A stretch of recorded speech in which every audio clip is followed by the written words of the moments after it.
And Illinois has become a flashpoint in America's growing divide. 200 National Guard troops deployed on the streets of Chicago on orders from President Trump. Drone footage showed National Guard troops at Elwood U.S. Army Reserve Center near Chicago. The deployment comes after orders from the U.S. president, who has accused the state administration of not being able to control crime rates in Illinois, particularly in Chicago.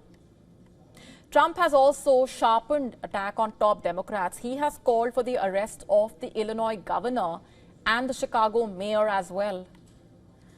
Trump's accusations of unchecked crime in Chicago standing in stark contrast to the local reports that paint a quite different picture. And while Trump has described the city as a war zone, Chicago's officials are arguing that many protests, particularly over immigration policies, have remained largely peaceful, and that crime rates have actually declined in recent months. But this deployment coming amid the escalating rhetoric from Donald Trump, who threatened to invoke the 200-year-old Insurrection Act. However, when he was asked directly by the reporters at the White House, he refused to give out a straight answer. Listen to this. Well, it's been invoked before, as you know. If you look at Chicago, Chicago's a great city where there's a lot of crime. And if the governor can't do the job, we'll do the job. It's all very simple. To have a great country, you can't have crime. And we don't have crime, but we have cities where there's tremendous crime. And Chicago's one of them. And if the governor can't straighten it out, we'll straighten it out. But what exactly is the Insurrection Act all about? This law was passed in 1807. It gives the president the authority to deploy federal troops to suppress insurrections and enforce federal authority in states or cities that resist. Should he invoke it, National Guard units and military personnel would have the legal backing to act as law enforcement officers.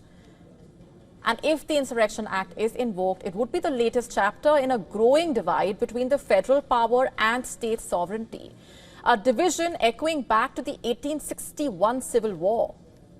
The Civil War of 1861 was one of the darkest chapters in American history. It was triggered by southern states seceding from the Union and fueled by deep divisions over slavery and state rights. The conflict reshaped the nation forever. Over 700,000 lives were lost. But it ended with the abolition of slavery and a stronger federal union. And as the National Guard troops take their places in Chicago, the deployment is not just a local issue. It's a moment that will define the future of American democracy.